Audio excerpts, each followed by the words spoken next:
Lourdes isn't far off at 6-3 in conference, a 3-game win streak. Conference Player of the Week, Jackie Harris, spent a lot of the first half on the bench, but Brett gets the Grey Wolves going early in the second. Lourdes down 7. They trail much of the way, but 12 minutes to go. Let it snow. Cliff Snow flies in for the board and a 56-55 lead. Tech builds up that lead again, and Lourdes comes back. Down 1 in the final minute. Joey Holifield to Little Anderson. How many big-time shots have we seen Little make? That one gives him the lead for good. Holifield drops 30 at 9 of 16 shooting, but it's the Cardinal Stritch alum who puts him over the top, 85-83 in the hunt for the conference lead. I had to, put it all together and give it all I got, and just not try to, score a lot, but just try to keep the team a whole. They fight it against us tough all night. So I had to, put it together for myself as well. Indiana Tech's tough, man. They're a really good team, and we knew that coming in. But, throughout the storm, like you said, we just stuck together. We listened to our coach, and we played as hard as we could. Chris Schmidbauer and John Hobbs have more from the hardwood. Anytime you've got a nationally ranked team come into your building, you always hope to walk off it with a big win, and that's exactly what the Lourdes Grey Wolves did tonight, thanks in large part to Joey Holifield tonight. 30 points for him, and he really was a warrior time in and time out for Dennis Hobson tonight. As you said, after the way he got beat up tonight, we got to change his name to Evander Holyfield.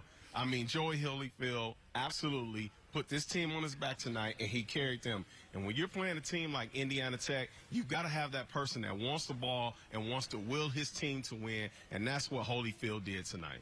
You always have to weather ebbs and flows when you're trying to pull off an upset of this nature. Indiana Tech came in as the 11th ranked team in the country, but when it came down to when it mattered most, Little Anderson stepped up the last 5 minutes of the second half. Absolutely huge for him, and if you can get that kind of effort from Little Anderson over the last 5 minutes, got a good chance to come away victorious. As we always say, it's not how you start, it's how you finish. And in the beginning, things were kind of rough. But Little's the type of player, he's a 1,000-point career scorer. He's going to keep on working. He loves the big moments, and he loves to show what he absolutely is willing to give up so that his team will get the win. So even though he wasn't the leading scorer tonight, one time we even saw him come down, hit the three, go the other way, block the shot. That's what you got to have when you're playing a team like Indiana Tech. Congrats to Coach Hobson and that great win tonight.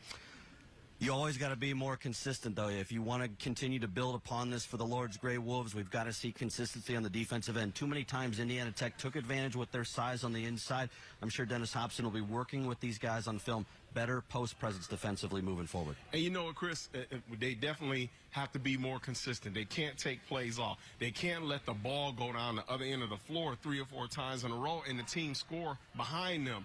It's not oftentimes you're going to run into teams like Indiana Tech that have the size that they do. But Coach Hobson, knowing him, he's not going to be satisfied. And when they play them again, he will have made an adjustment for the height and size that Indiana Tech carries. Well, John Hobbs is exactly correct. These two will meet to close out the regular season later on in February. The second half of the Wolverine Hoosier Athletic Conference play begins this Saturday. Lourdes on the road at Michigan Dearborn. They beat Michigan Dearborn by 40 back here in November. They'll look to return that favor once again on the road. Big first step for the Grey Wolves getting back in that conference race here tonight. Back to you guys in the studio.